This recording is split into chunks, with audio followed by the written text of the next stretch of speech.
كنتم خير أمة أخرجت للناس تأمرون بالمعروف وتنهون عن المنكر وتؤمنون بالله.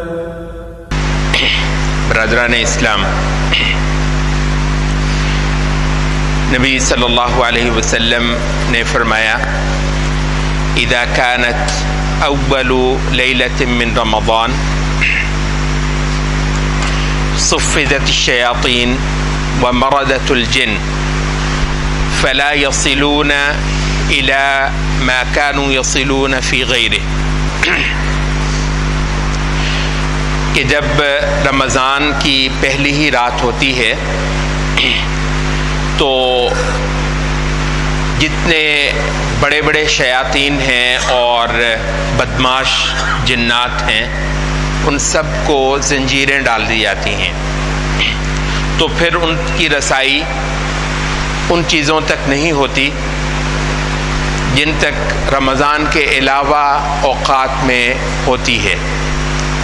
وَيُزَيِّنُ اللَّهُ جَنَّتَهُ فِي كُلِّ لَيْلَةٍ، اللہ رب العزت اپنی جنت کو سجاتا ہے ہر رات. وَيَقُولُ لَهَا يُوشِكُ عِبَادِي أَن يَضَعُوا عَنْهُمْ مُؤْنَتَهُمْ فَيَصِيرُونَ إِلَيْكِ، اور جنت کو مخاطب کر کے فرماتا ہے کہ قریب ہے میرے بندے اپنا بوجھ اور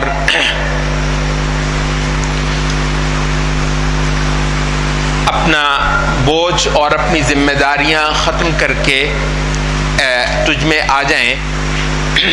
اور پھر نبی صلی اللہ علیہ وسلم نے فرمایا کہ فتحت ابواب الجنت فلا یغلق منها باب، جنت کے دروازے کھول دیے جاتے ہیں ایک ایک کر کے، کوئی دروازہ جنت کا بند نہیں رہنے دیا جاتا. وَتُغَلَّقُ أَبْوَابُ النَّارِ فَلَا يُفْتَحْ مِنْهَا بَابٌ، اور دوزخ کے جتنے دروازے ہیں وہ سارے رمضان کے اندر بند کر دیے جاتے ہیں اور کوئی دروازہ کھلا نہیں رہنے دیا جاتا. اور فرمایا کہ وَيُنَادِي مُنَادٍ، اور ایک منادی کرنے والا، پکار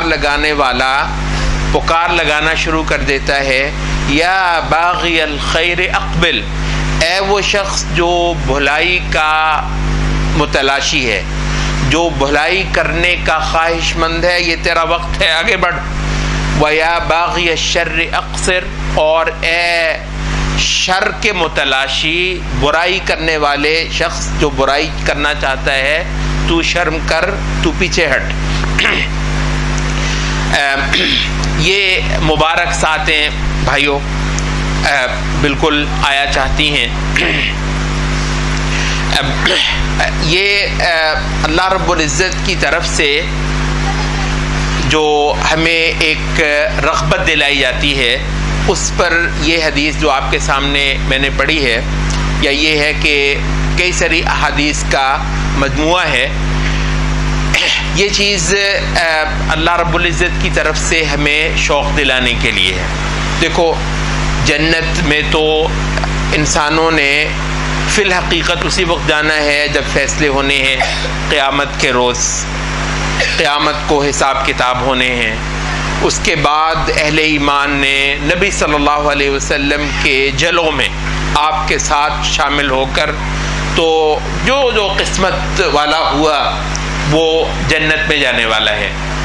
تو جنت میں عملاً جانا تو اسی وقت ہے، آخرت ہی میں ہے، لیکن جنت کے دروازے ابھی سے کھول دیے جاتے ہیں، صرف یہ بتانے کے لیے کہ اللہ کی رحمت منتظر ہے ایمان والوں کی، اللہ کی رحمت منتظر ہے. اسی حدیث کے مختلف اور بھی روایتیں ہیں. ایک حدیث میں آتا ہے کہ فتحت ابواب السماء، کہ آسمان کے دروازے کھول دیے جاتے ہیں. ایک اور حدیث کے لفظ ہیں فتحت ابواب الرحمہ، رحمت کے دروازے کھول دیے تھے، جنت کے بھی دروازے کھول دیے، آسمان کے بھی دروازے کھول دیے، اور رحمت کے، جنت کے، یہ سب کچھ جو ہے. اور پھر کہا کہ دوزخ کے دروازے، دوزخ میں بھی عملاً تو لوگوں نے آخرت ہی کے اندر جانا ہے، لیکن یہ بتانے کے لیے کہ اللہ رب العزت اتنی اس وقت رحمت کرنے کا جو ہے اللہ رب العزت ارادہ فرماتا ہے کہ ان ایام میں اللہ نے دوزخ کے دروازے ہی بند کر ڈالے ہیں، کیونکہ دوزخ اللہ رب العزت کا عذاب ہے، جنت اللہ کی رحمت ہے، اور دوزخ اللہ کا عذاب ہے. جنت کی طلب کرتے ہیں ہم اس وجہ سے کہ اللہ رب العزت کی رحمت کا یہ ایک نشان ہے. حدیث میں آتا ہے نبی صلی اللہ علیہ وسلم نے فرمایا کہ ایک بار جنت اور دوزخ کی آپس میں تکرار ہو گئی، بحث ہو گئی. تو دوزخ نے کہا کہ جتنے چودھری ہیں، بڑے شملے والے، اونچی پگڑیوں والے، بڑے بڑے تکبر والے، یہ سارے میرے ہیں، یہ سارے میرے پاس آنے والے ہیں. تو جنت نے کہا کہ پھر کیا جتنے بیچارے مسکین ہیں اور ناتواں ہیں یہی میرے حصے میں آنے والے ہیں؟ تو کہا کہ یہاں جنت نے اللہ رب العزت کے ہاں شکایت کی. تو نبی صلی اللہ علیہ وسلم فرماتے ہیں کہ اللہ رب العزت نے جنت کو کہا کہ انتی رحمتی اصیب بها من اشاء، دیکھ جنت تو میری رحمت ہے، تیرے ذریعے سے میں جس کو پہنچوں، اپنی رحمت جس تک پہنچاؤں یہ تیرے ذریعے سے میں کروں گا. اور دوزخ کو مخاطب کر کے کہا کہ انت عذابی اصیب به من اشاء، اور تو میرا عذاب اور میری پکڑ اور میری سزا ہے، تو یہ بھی میں جس کو چاہوں پہنچاؤں. تو جنت کی رغبت ہونا، جنت کی طلب ہونا، جنت کی خواہش ہونا، جنت کے لیے کوشش ہونا. کئی سارے لوگ ہمیں بتاتے ہیں، یہ فلسفے چھانٹنے والے، کہ جی آپ نے بھی شاید سنا ہوگا کہ یہ عمل جو ہے جنت کے لیے نہیں کرنا چاہیے. کیوں بھی جنت کے لیے کیوں نہیں کرنا چاہیے؟ کہتے ہیں جی کہ بس اللہ کو خوش کرنے کے لیے کرنا چاہیے. انبیاء اللہ سے جنت کا سوال کرتے رہے ہیں، نبی صلی اللہ علیہ وسلم نے باقاعدہ تعلیم دی ہے ہمیں، کہا کہ اذا سألتم فاسألوا اللہ جنت الفردوس، اگر اللہ سے سوال کرنے لگو تو اللہ سے جنت الفردوس کا سوال کرنا، تو اللہ تعالیٰ سے جنت مانگنا انبیاء نے ہم کو سکھایا ہے. تو کہنے لگے جی کہ جنت کے لیے اگر آپ عمل کریں گے تو آپ مخلص نہ رہے، تو آپ اللہ رب العزت کی محبت کے لیے عمل نہیں کرتے، تو آپ خود غرض ہیں. تو بھائی بندہ اللہ کا محتاج ہے، بندہ دنیا میں بھی اللہ سے مانگتا ہے، اللہ سے مانگنے میں بالکل کوئی مسئلہ نہیں.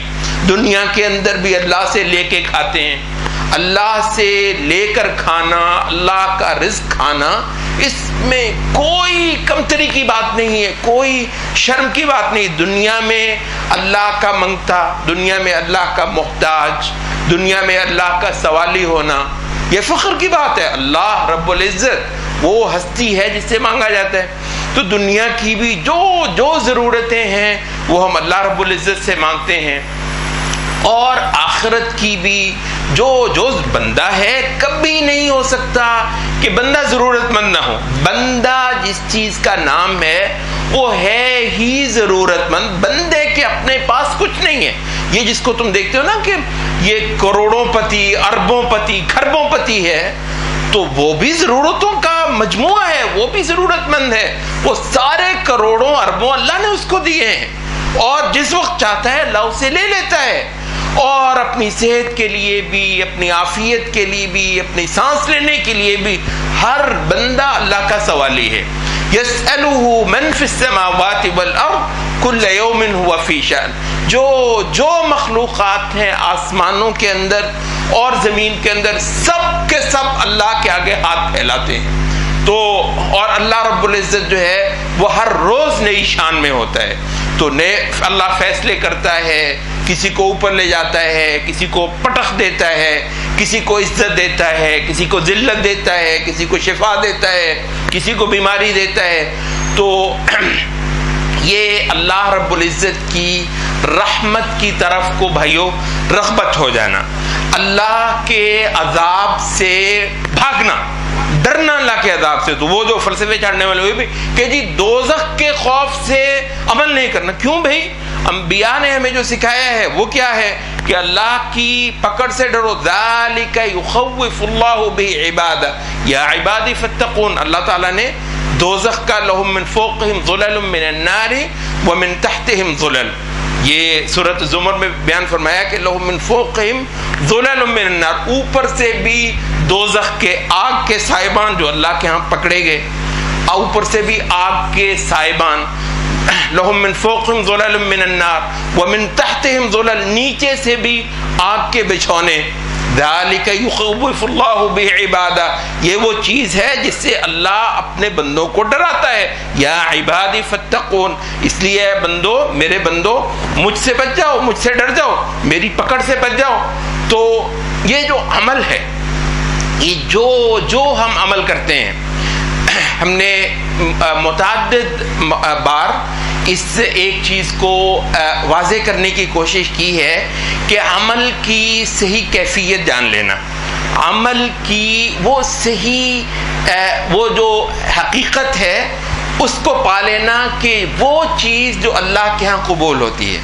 تو عمل، اللہ کی جستجو، اللہ کے آگے کچھ پیش کرنا، یہ اس کی صحیح ترین کیفیت کیا ہے؟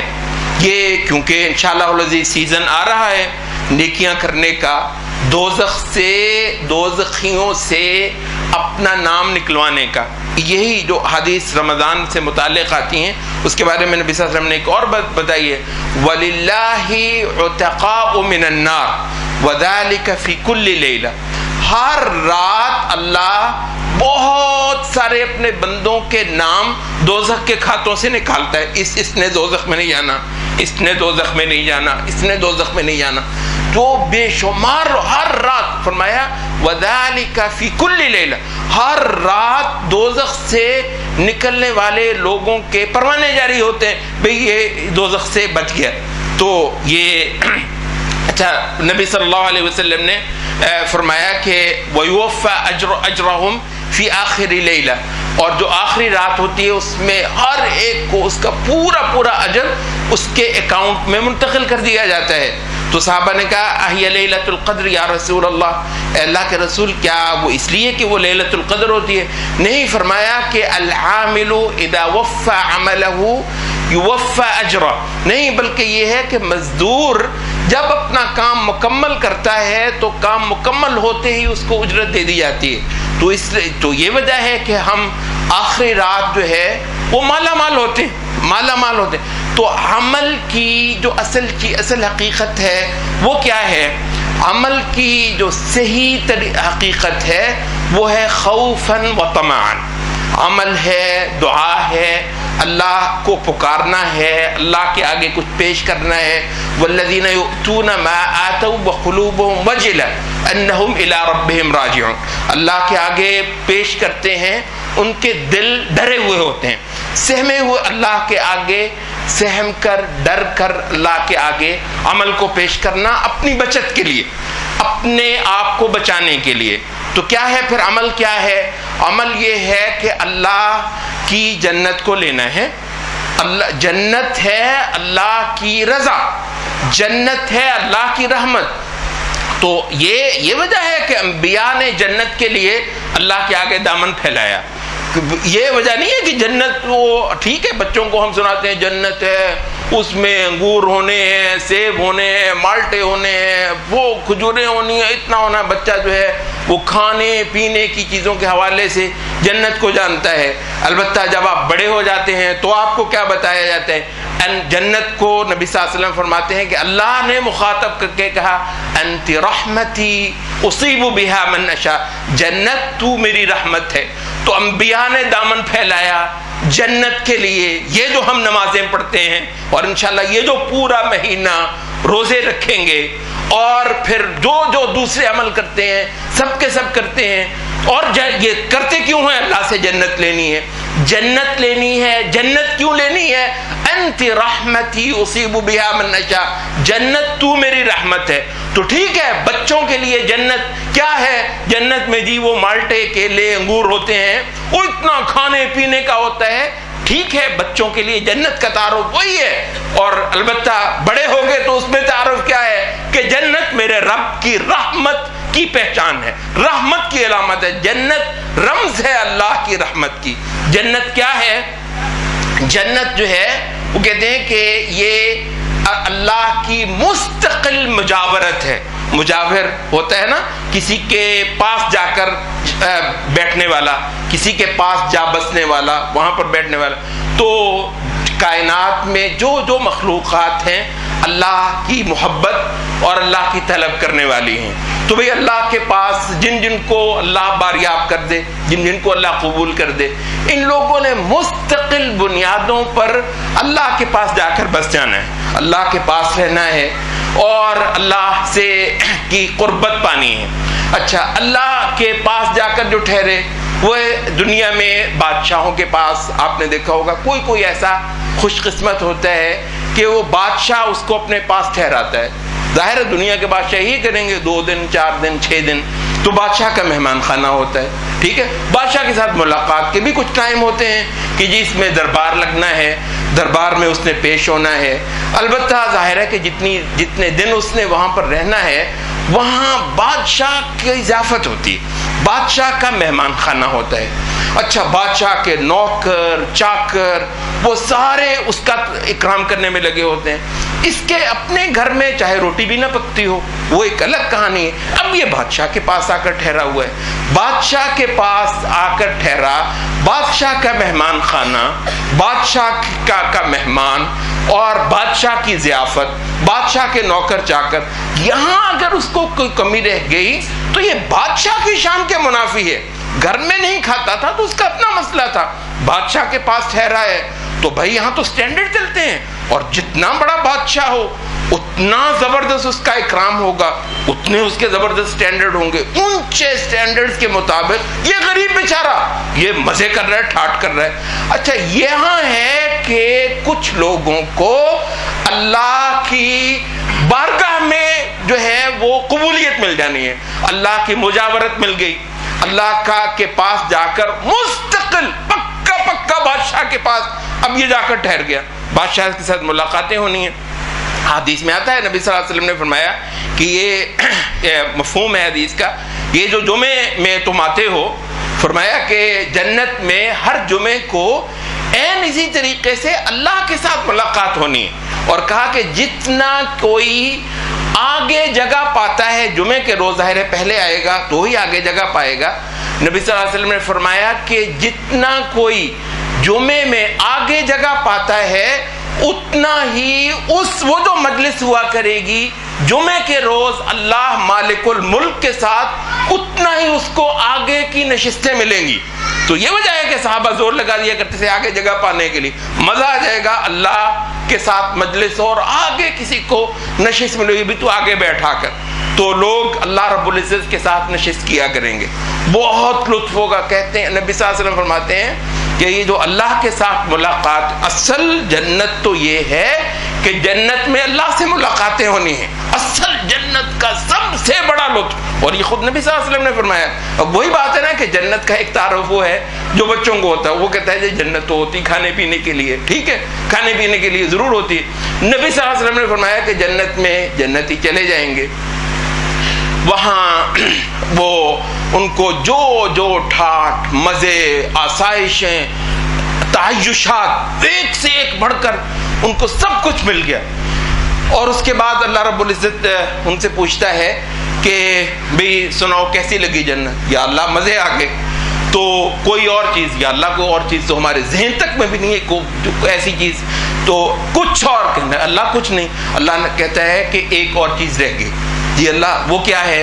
اللہ نے فرمایا کہ میری ملاقات۔ تو کہتے ہیں اللہ رب العزت اپنا حجاب اٹھائے گا، وہ جنتی اللہ کو جب دیکھیں گے جنت کی ساری نعمتیں بھول جائیں گے۔ جنت کا تعارف جنت ہم مانگتے ہیں اللہ سے، یہ سارے عمل انشاءاللہ العزیز کرنے ہیں. صحیح اسپرٹ کیا ہے؟ اللہ سے اس کی جنت لینی ہے، اللہ سے اس کی مجاورت لینی ہے. اور جنت کیا ہے؟ ٹھیک ہے کھانے پینے کی جگہ بھی ہے، کیونکہ بادشاہ کی ضیافت ہے. بادشاہ کی شان نہیں ہے کہ وہ اپنے پاس آ کر ٹھہرنے والے کو کم رکھے، وہ ٹھیک ٹھاک اس کی خاطر تواضع کرتا ہے، تصور بھی نہیں ہے آپ کا. مگر اس سے بڑھ کر کیا ہے؟ نبی صلی اللہ علیہ وسلم فرماتے ہیں کہ جب جنتی اللہ کا دیدار کریں گے تو سب کی سب جو جنت کی نعمتیں، یہاں کی نہیں، یہاں کے یہ جو مزے ہیں، یہ جو ٹھاٹ ہیں، اللہ کسی کسی کو دنیا میں بھی بہت بہت دے دیتا ہے، یہ نہیں، جنت کے ٹھاٹ جنتیوں کو بھول جائیں گے. ایسی اعلیٰ ملاقات ہوگی.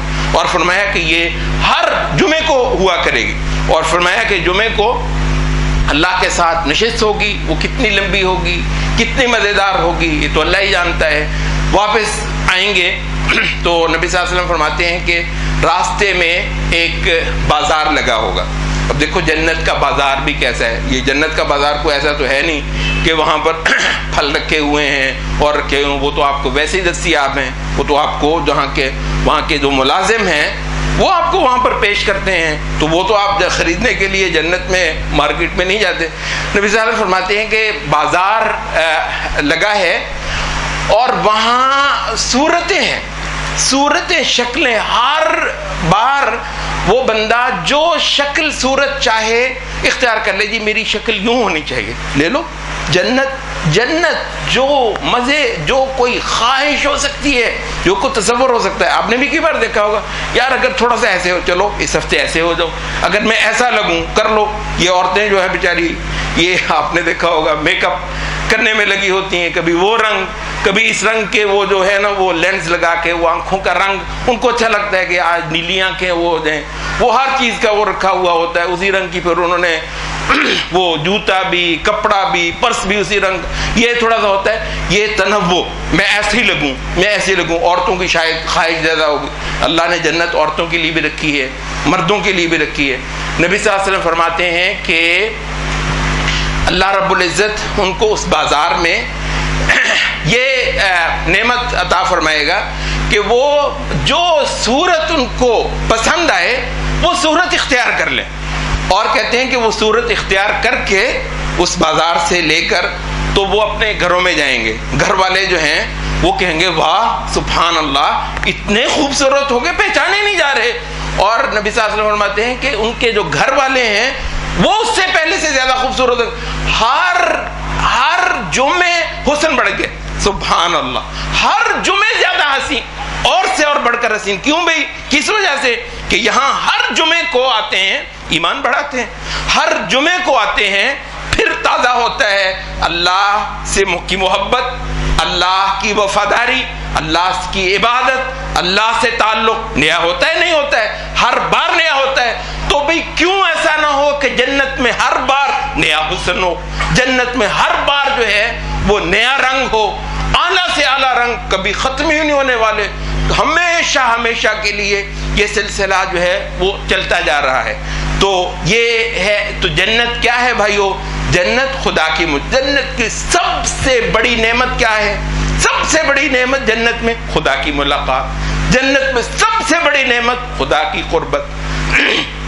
تو اس وجہ سے یہ جنت مانگنا اللہ سے، کس طرح جنت اللہ سے مانگنی، کس طرح جو عمل ہو سکتا ہے اس عمل سے.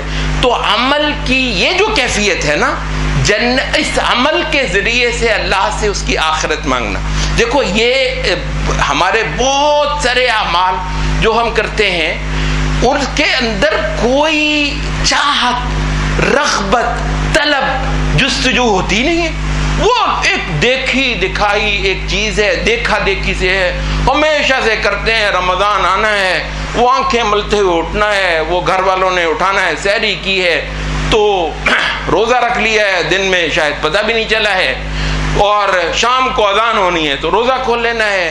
روزے کے اندر خدا کی طلب کون کرتا ہے؟ روزے کے اندر خدا سے بھئی انہی روزوں سے جنت خریدی جا سکتی ہے، انہی روزوں سے جنت مل جاتی ہے، انہی روزوں سے دوزخ سے نجات مل جاتی ہے.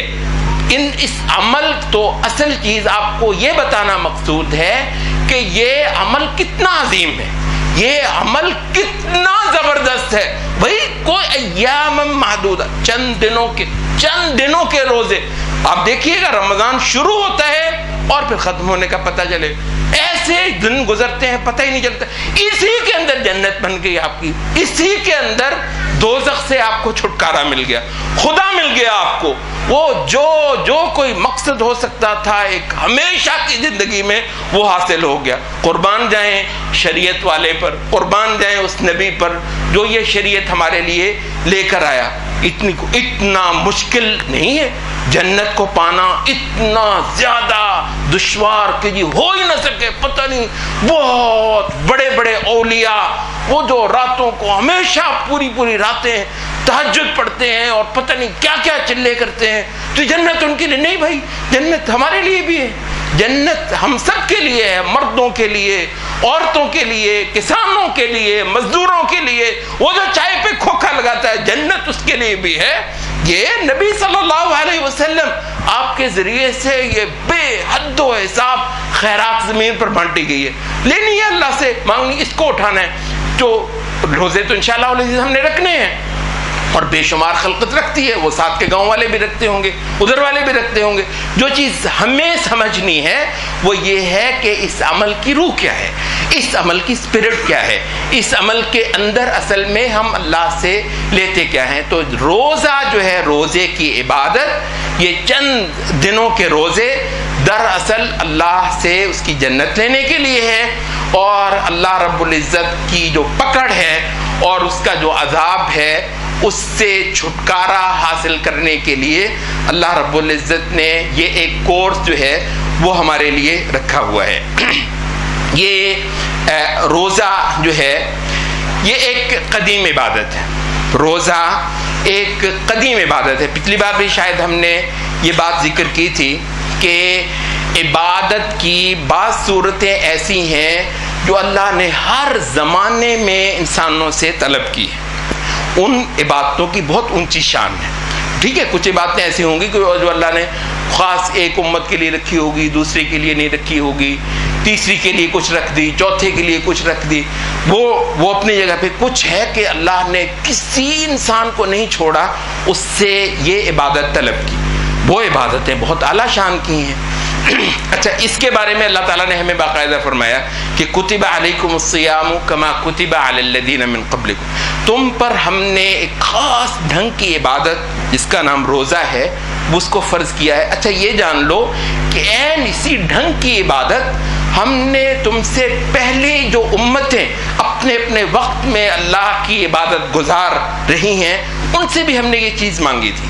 اچھا کیوں بتایا ہے اللہ تعالیٰ نے کہ بھی پہلوں سے بھی ہم نے یہ عبادت کروائی، اب تم سے بھی کروا رہے ہیں یہ عبادت. امام ابن کثیر کہتے ہیں اس آیت کے تحت اپنی تفسیر میں، کہتے ہیں کہ یہ جان لو کہ جہاں جہاں اللہ رب العزت ایک ایسی عبادت بتاتا ہے نا کہ میں نے پہلوں سے بھی یہ کروائی تھی، کہتے ہیں اس میں اللہ تعالیٰ کا مقصود یہ ہوتا ہے کہ اللہ تم ان پہ بازی لے جاؤ، تم ان کو مات دے دو، ان سے آگے بڑھو.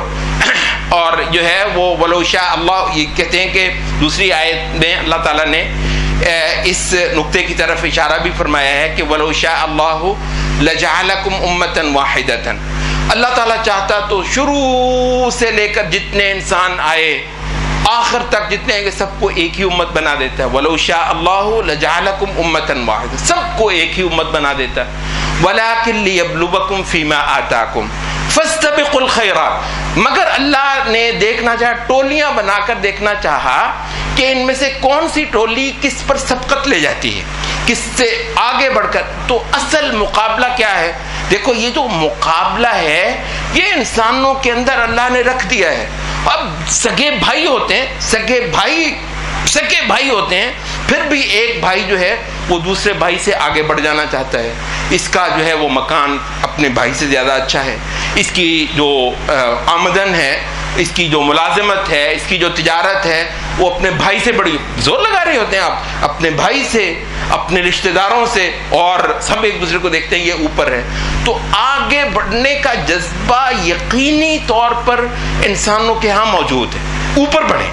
اچھا، لیکن مسئلہ کیا ہے؟ آگے بڑھتے آپ اس چیز میں ہیں جس چیز کی قدر ہوتی ہے، اور یہاں اصل مسئلہ ہے بھی قدر ہی نہ ہو. یہ یعنی دین کے معاملے میں ٹھیک ہے، ہم میں سے بہت سارے چلیں کمزور بھی ہوں، بہت زیادہ اچھے اعمال نہیں کر سکتے، چلیں مان لیا. یعنی جو لوگ اچھے اعمال کرتے ہیں ان کو کبھی رشک سے دیکھا ہے؟ کبھی یار واہ واہ، یعنی کسی کو بہت مالدار دیکھیں، ایک بار تو ہل کے رہ جاتے ہیں نا. کیا خیال ہے؟ کسی کو بہت اونچی گاڑی، اتنا واہ بھائی واہ، یہ جو نکلتا ہے اندر سے واہ بھائی واہ. کسی کو بہت اچھے اعمال اللہ کو خوش کرنے والے کرتے دیکھا ہو. یہ جو شہادتیں لیتے ہیں، سب سے بڑا عمل جو ہم شاید سوچ بھی نہیں سکتے، اللہ کے راستے میں اپنی جان دینا، اللہ کی محبت میں اپنی جان کو قربان کرنا کرتے ہیں. آج بھی ایسے لوگ ہیں اللہ کے لیے جو ہے اللہ کے دشمنوں سے ٹکراتے ہیں، اور بہت جو بڑے بڑے اعمال ہیں جن کو ہم شاید سوچ بھی نہ سکے، ایسے ایسے اعلیٰ اعمال کرتے ہیں. ہمارے زمانے میں بھی کچھ نہ کچھ لوگ ایسے موجود ہیں. ایسے آدمی کو دیکھ کر وہ واہ واہ نکلتی ہے اندر سے، جو ایک بڑے بنگلے کو دیکھ کر خود بخود نکل آتی ہے، اتنی بڑی دکان، واہ بھائی واہ میرے پاس تو ہے ہی نہیں. یہ جو چیز ہے، یہ کسی زیادہ اچھے اعمال کرنے والے، کسی زیادہ نیک، کسی صالح شخص کو آپ دیکھیں تو یہ محسوس ہوتا ہے کہ یار کیا خوش قسمت ہے. دیکھو یہ تو کر لو، کیا لگا؟ آپ سے نہیں کہہ رہے کہ آپ بھی اتنا بڑا اگر ہو سکے کر لیں، آپ سے یہ نہیں کہہ رہے، آپ سے یہ کہہ رہے وہ جو حسرت ہے، وہ حسرت کسی نیک آدمی کو دیکھ کر کیوں پیدا نہیں ہوتی؟ وہ حسرت، وہ رشک کہ واہ بھی واہ کیا قسمت ہے اس کی. دیکھیں یہ ہے نظر جو آپ کو شریعت دیتی ہے کہ جب دیکھو عمل نیکی کا جتنا آپ سے ہو سکے، ٹھیک ہے بہت اچھی بات، جتنا ہو سکے کوشش کیا کرو، زور لگایا کرو جتنا ہو سکے، لیکن جو طاقت ہے اتنا ہی کرو، کوئی مسئلہ نہیں ہے. مگر نیک عمل کو اعلیٰ دولت ضرور سمجھ لو، سب سے اعلیٰ دولت. کیوں بھی دولت کیوں اچھی ہوتی ہے؟ یہ روپے آپ نے چبانے ہوتے ہیں، یہ جو روپے ہیں، روپیوں کی قیمت کیا ہے؟ روپیوں سے چیز آتی ہے، ورنہ اگر یہ جو کرنسی ڈی ویلیو ہو جاتی ہے، کرنسی کی قیمت گر جاتی ہے، یہی کرنسی کسی کام کی نہیں ہوتی. آپ کوشش کر رہے ہوتے ہیں اس کرنسی سے جان چھوڑا کر اس کے مقابلے میں کوئی اور کرنسی خرید لیں. یہ پرسوں ترسوں یہ ایران کے ساتھ امریکہ کے تعلقات خراب ہوئے، وہ تصویریں آئی ہوئی ہیں، لوگ لائنوں میں لگے ہوئے ہیں اپنی کرنسی جو ایرانی کرنسی ہے، کہتے جی کوئی قیمت نہیں رہ جائے گی، آئندہ دنوں میں اس کی کوئی وقت نہیں رہنے والی. وہ لائنیں لگے ہوئے ہیں، کرنسی سے جان چھڑا رہے ہیں، اس کے مقابلے میں کوئی اور کرنسی لے رہے ہیں. کیوں بھائی؟ پیسے، وہ پیسے سے جان چھڑا رہے. پیسہ کیا ہوتا ہے؟ دیکھو یہ جو روپیہ ہے یہ کاغذ کے ٹکڑے ہیں نا، اس میں کیا ہے؟ یہ روپیہ کیا چیز ہے؟ اس سے کیوں اس سے رغبت ہوتی، کیوں پیارا لگتا ہے روپیہ؟ اور بھائی اس وجہ سے لگتا ہے کہ اس کے عوض میں آپ اپنی ضرورت کی یا اپنی پسند کی یا اپنے تعیش کی چیز خرید سکتے ہیں. تو اصل چیز کیا ہے کہ پیسے کے اندر وہ جان ہے کہ آپ جو چاہیں اس سے خرید لیں، یہی ہے نا. اس وجہ سے پیسہ بہت اعلیٰ لگتا ہے انسان کو. تو دیکھو پھر نیکی جو ہے، نیک اعمال، جس سے کیا خریدتے ہیں آپ؟ اس سے کیا آتا ہے؟ اللہ ملتا ہے. سبحان اللہ، اللہ ملتا ہے اس سے. اللہ کی رحمت، انت رحمتی اصیب بہ من نشاء، جنت تو میری رحمت ہے اور تیرے ذریعے سے میں جس کو پہنچوں. جنت اللہ کی رحمت ہے. اب جنت کس چیز کی عوض آتی ہے؟ وہ جو ہو سکے آپ سے نیک اعمال اللہ کے آگے پیش. تو یہ جو کرنسی ہے نیکی، تو اس وجہ سے جو کہنے کا مقصد تھا وہ یہ تھا کہ عمل، محنت، آخرت کی جو کوشش، جد و جہد ہے، وہ جتنی اللہ آپ کو توفیق دے دے، لیکن ایک بات ضرور کر لو کہ اپنے معیارات ضرور درست کر لو. معیارات اپنے ضرور درست کر لو. سب سے اعلیٰ دولت کیا ہے؟ نیک اعمال. سب سے اچھی چیز کیا ہے؟ گناہوں سے بچنا.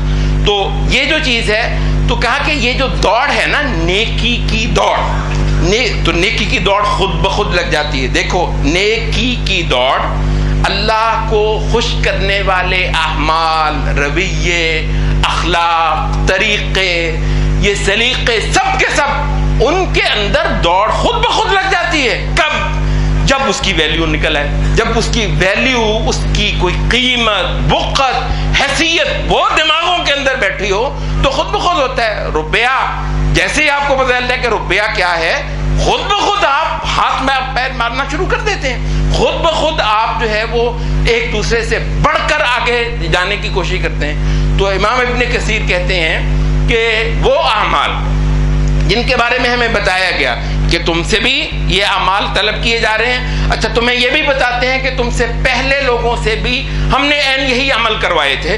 کہتے ہیں وہاں مقصود یہ ہوتا ہے کہ اللہ مقابلہ کروانا چاہتا ہے. وَلَوْ شَاءَ اللَّهُ لَجَعَلَكُمْ أُمَّةً وَاحِدَةً وَلَكِنْ لِيَبْلُوَكُمْ فِي مَا آتَاكُمْ. اللہ چاہتا سب کو ایک امت بنا دیتا، مگر اللہ نے جس کو جو احکام دیے، جو شریعت دی، اس کے اندر ایک کو دوسرے مقابلے پر آزمانا چاہا. فَاسْتَبِقُوا الْخَيْرَاتِ، تم نیکیوں میں دوسروں سے آگے بڑھ جاؤ. تو یہ جو دوسرے مقام پر فرمایا تو وہ کہتے ہیں کہ اس وجہ سے یہ اللہ کو جو ہے وہ اصل میں یہ مقصود ہے کہ نبی صلی اللہ علیہ وسلم کی امت این اسی عبادت روزے کے اندر پہلی امتوں سے زیادہ نمبر لے کر جائے. انشاءاللہ لیں گے. اور ہمارے تو جو بڑے ہیں ہمارے صحابہ، جو ہم پہلی نسل اسلام کے صحابہ، انہوں نے تو بہت اعلیٰ سطح پہ کی ہے. البتہ ہم بھی انہی کے پیروکار ہیں. تو اس وجہ سے اس زمانے میں، اس دور کے اندر صرف ہم ہیں جو اللہ رب العزت کی پسندیدہ، اللہ رب العزت کی رضا پا سکنے والی امت ہے. ہم اللہ کی شریعت پر ہیں. اس دور میں ہم نے اللہ کو اعلیٰ سے اعلیٰ اعمال کر کے دکھانے ہیں، اور اس سے ہمارے نبی کا قیامت کے روز سر بلند ہونے والا ہے فخر سے. اپنی امت جو نیک اعمال کر کر کے اپنے نبی کی جو ہے وہ کثرت بڑھا رہی ہے قیامت کے روز.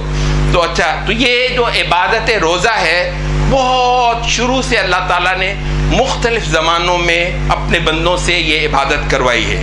آج فخر کی بات ہے، خوشی کی بات ہے کہ آج اللہ ہمیں یہ موقع دینے والا ہے. ایک ایسی عبادت کیونکہ اللہ کی طرف سے مقرر ہے، اس وجہ سے قبول ہونا تو اس کا یقینی ہے. اب یہ الگ بات ہے کہ کون بندہ اس کو کس ڈھنگ سے کرتا ہے کہ وہ قبول نہ ہو اس سے، اور کون بندہ اس کو کس ڈھنگ سے کرتا ہے کہ قبول ہو. مگر فی نفس ہی یہ جو آنے والے ایام ہیں رمضان المبارک، اس کے اندر ایک ایسی عبادت ہونے والی ہے جو اللہ کو خوش کر دینے والی ہے، اللہ رب العزت کو راضی کر دینے والی ہے، کیونکہ اللہ کی مقرر کی ہوئی ہے. عبادت اصل میں ہوتی وہ ہے جو اللہ جس کو مقرر کر دے، اور اللہ نے مقرر کی ہوئی ہے ہم پر. دوسری امتیں جو اعمال کرتی ہیں وہ کیوں قبول نہیں ہوتے بھلا؟ وہ اس وجہ سے کہ اللہ نے ان پر یہ اعمال مقرر نہیں کیے ہوئے. اللہ نے جو مقرر کیا ہوا ہے اس زمانے میں وہ ہے جو قرآن کے اندر ہے. اللہ نے جو مقرر کیا ہے اس زمانے میں وہ ہے جو محمد صلی اللہ علیہ وسلم کی سنت اور شریعت کے اندر وارد ہو گیا. اچھا، وہ ہمارے پاس ہے. اس وجہ سے اللہ ہندوؤں کے اعمال قبول کرنے والا نہیں ہے، عیسائیوں کے، سکھوں کے، یہ یہودیوں کے، ان سب کے اعمال قبول کرنے والا نہیں. اللہ ہم سے یہ اعمال قبول کرنے والا. بھائی ایسی رحمت کہ اللہ پہلے خود سکھائے، اللہ خود سکھائے پہلے، اور پھر اپنے بندوں سے وہ اعمال قبول کر لے.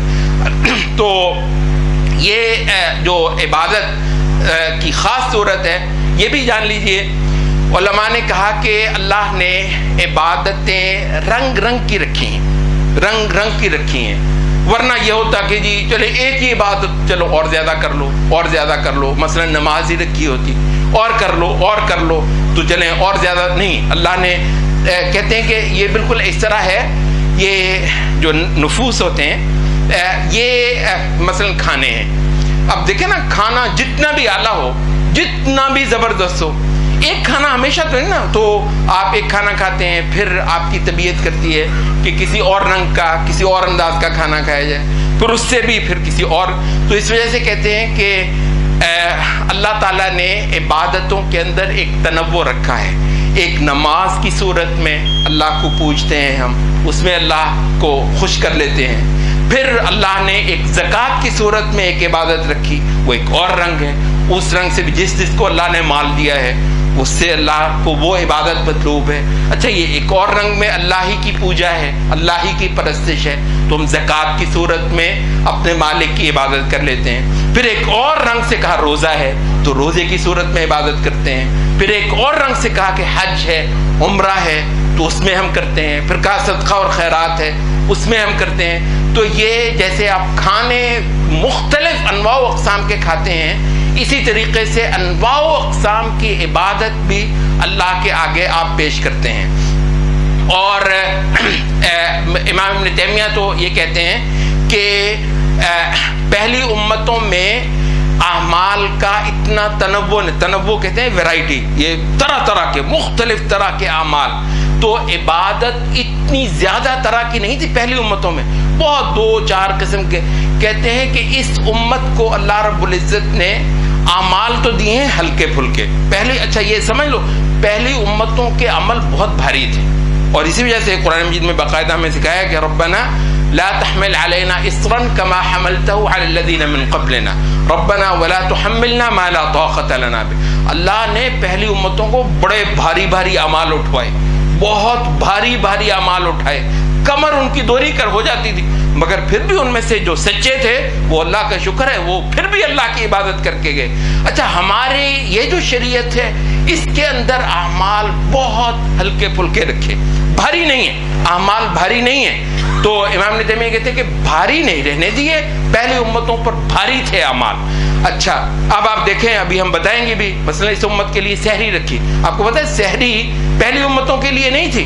سحری جو ہے وہ حتیٰ کہ شروع کے اندر جو ابتدا میں جو روزے فرض کیے گئے تھے اس میں آتا ہے احادیث کے اندر کہ رات کو آپ نے روزہ کھولا اور روزہ کھولنے کے بعد کھانے کی اجازت اس وقت تک ہے جب تک آپ سوئے نہیں. سونے کے وقت تک آپ کھا پی سکتے ہیں، پھر اگر آپ سو گئے تو پھر اگلے دن صبح کو اٹھ کر آپ نہیں کھا سکتے، سارا دن روزہ رکھنا ہے. حتیٰ کہ حدیث میں بھی آتا ہے کہ ایک صحابی، ابھی ظاہر ہے حکم وہ تھا، تو ایک صحابی بیچارہ سارا دن کا مزدوری کی تھکا ہارا وہ آیا اور روزہ کھولا تو کہنے لگا اپنی بیوی کو کہ بھئی کوئی لاؤ کوئی چیز کھانے کے لیے. وہ بیچاری کھانا وانا تیار کرنے لگی، اتنے میں وہ تھکا ہوا تھا جو آنکھ لگ گئی، سو گیا. اب سو گیا تو اب اس کا وقت ختم ہو گیا کھانے کا، اب نہیں کھا سکتا. تو کہتے ہیں کہ اب وہ بیچاری وہ بھی پریشان، اور اب اگلے دن پھر اس نے مزدوری کرنی ہے، وہ بے ہوش ہو گیا، اس کا جو ہے وہ برا حال ہو گیا. اب اگلے دن شام کو جا کر اس کو روزہ کھولنے.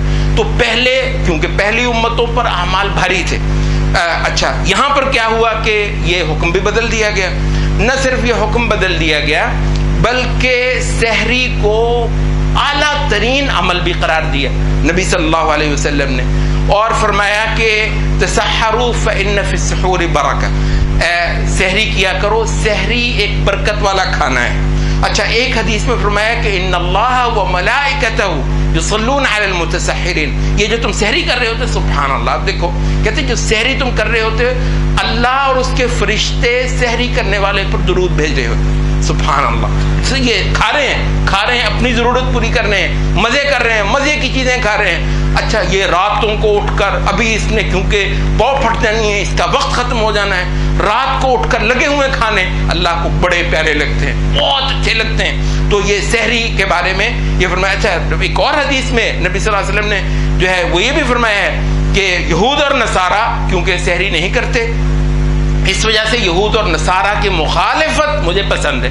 تو مخالفت کرنے میں تو حتیٰ کہ یہ فرمایا کہ دین جو ہے، دین لا یزال الدین ظاہرا، دین نبی صلی اللہ علیہ وسلم کا یہ غالب رہے گا اس وقت تک جب تک میری امت، نبی صلی اللہ علیہ وسلم نے فرمایا کہ سحری بالکل آخر وقت تک جا کر سحری کھائے گی، اور افطار ہونے کے وقت یہ عجلت کرے گی جلدی سے.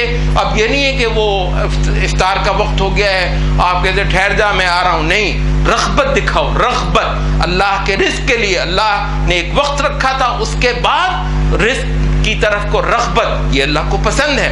تو اچھا کہتے ہیں کہ یہ جو افطار کے اندر جلدی کرنا اور سحری کے اندر تاخیر کرنا، تاخیر سے مراد یہ نہیں کہ وقت گزر جانے کے بعد سحری کرنا، تاخیر سے مراد ہے عین آخری جو وقت سحری کا ہے اس وقت تک کھانا، اس وقت جا کر سحری لینا۔ تو یہ نبی صلی اللہ علیہ وسلم نے شدید پسند فرمایا۔ اچھا یہ کیا ہے؟ سحری بالکل آخر وقت جا کر کرنا اور افطار میں جلدی کرنا، عجلت کرنا، یہ کیا ہے؟ یہ نرمی ہے، یہ مہربانی، اور اللہ کو پسند ہے مہربانی والا دین۔ اس وجہ سے یہ جو رمضان سے متعلق جو آیات ہیں وہاں پر باقاعدہ اللہ نے فرمایا یرید اللہ بکم اليسر ولا یرید بکم العسر۔ یہ جو کورس رکھا ہوا ہے پورا روزے کا، یہ جان لو اللہ کو تمہارے ساتھ نرمی آسانی کرنا ہی پسند ہے۔ یرید اللہ بکم اليسر، اللہ تمہارے ساتھ، خاص اس نبی صلی اللہ علیہ وسلم کی امت کے ساتھ زیادہ آسانیاں کرنا چاہتا ہے۔ ولا یرید بکم العسر، تمہارے ساتھ مشکل اور تنگی اللہ رب العزت نہیں فرمانا چاہتا۔ تو بات کیا ہے؟ جنت لینی تو ہے نا، ایسا تو نہیں ہے کہ بھی جنت ہی نہ لے، کوئی عمل ہی نہ کرے، یہ تو نہیں ہے، کچھ تو عمل کرنا ہے۔ تو فرمایا کہ جو پہلی امتیں ہیں ان پر بڑے بھاری اعمال رکھے گئے، یہ جو امت ہے اس پر اعمال ہلکے پھلکے کر دیے گئے، بڑے خوشگوار کر دیے گئے۔ البتہ کہتے ہیں کہ متنوع بہت کر دیے گئے۔ متنوع کا مطلب بڑی ویرائٹی، رنگ رنگ کے اعمال، بہت کثرت کے اعمال ہیں۔ کہتے ہیں کہ اس امت کا جو امتیاز ہے پہلی امتوں سے، ایک تو یہ ہے کہ اس میں عبادتیں بہت زیادہ کثیر صورتیں، آسان ہیں مگر کثیر صورتیں ہیں ایک، اور دوسرا کہا کہ پہلی امتوں میں جو عبادت کے جو اعمال تھے اس میں زیادہ زور اور مشقت تھا۔ اس امت سے اللہ تعالیٰ کو زیادہ شعور والے اعمال مطلوب ہیں، زیادہ جس کے اندر عقل ہو، جس کے اندر شعور ہو، جس کے اندر انسان کی وہ جو رغبت ہوتی ہے اور انسان کی جو سمجھ ہوتی ہے، سمجھ کے ساتھ عبادت کرنا، سمجھ کے ساتھ، عقل کے ساتھ، شعور کے ساتھ عبادت اللہ تعالیٰ کی کرنا۔ تو یہ روزہ کیا ہے؟ بس سوچ لیا کرو تھوڑا سا، روزہ رکھتے وقت سارا دن روزہ رکھتے ہو، اس روزے سے مقصود کیا ہے میرے مالک کو؟ تو تھوڑا سا سوچ لو۔ یہ سوچنا کہ روزے کی عبادت ہے کیا، اس کے اندر مطلوب ہے کیا، تو یہ جو چیز ہے دیکھو یہ آپ کی عبادت کو عبادت بنا دیتا ہے۔ ایک ہے دیکھا دیکھی کی عبادت، آنکھیں ملتے اٹھے، سحری کر لی، وہ کام کاج کیا، وقت گزر گیا، رات کو شام کو اذان ہوئی، روزہ کھول لیا، پتہ ہی نہیں چلا روزے سے مقصود کیا ہے، یہ عبادت ہوتی کیا ہے، اللہ نے یہ فرض کیوں کی ہے، اس سے میں نے لینا کیا ہے اللہ تعالیٰ سے۔ تو دیکھو یہ جو چیزیں ہیں انشاءاللہ العزیز اس کو عبادت بنائیں گی۔ وہ کہتے ہیں کہ ایک ہوتا ہے عمل عادت کا اور ایک ہوتا ہے عمل عبادت کا، بہت بڑا فرق ہے۔ ویسے کو لفظ عادت اور عبادت صرف بے ہے زیادہ، ٹھیک ہے، عادت کے اندر بے ڈال دو تو وہ عبادت بن جاتی ہے، مگر فرق زمین آسمان کا۔ بہت ساروں کے اعمال عادت کے اعمال ہیں اور کچھ لوگوں کے اعمال عبادت کے اعمال۔ تو عبادت کے اعمال بنانا کیا ہے؟ عبادت ہے معبود کو جاننا، معبود کو پہچاننا، معبود کی طمع کرنا۔ تو روزے کے اندر معبود کی طمع کریں گے، روزے کے اندر معبود کی چاہت کریں گے، روزے کے اندر معبود کو محبت اپنی جتلائیں گے۔ تو یہ وہ مضمون ہے انشاءاللہ العزیز، انشاءاللہ اس کو ہم اگلے آئندہ خطبات کے اندر بھی پڑھائیں گے۔ اقول قولی ھذا واستغفر